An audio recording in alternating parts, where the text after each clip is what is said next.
الكره المصريه اهلي زمالك اللي حصل فيهم ده هم السبب. مين السبب؟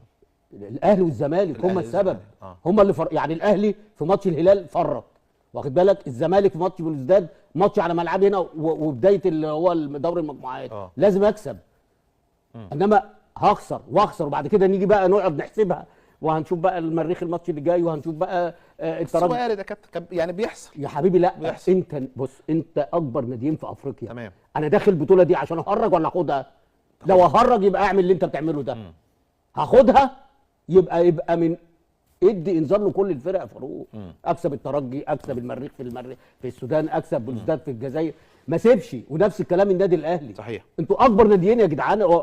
الواحد بيتفرج على كوره ما اقسم تتحطش بالله. في الحسابات دي قصدك يا كابتن؟ يعني النهارده مثلا ماتش النهارده الهلال والقطن والثلاث نقط. مش حاسس بكوره. الكوره بس عماله تروح وتيجي تروح وتيجي.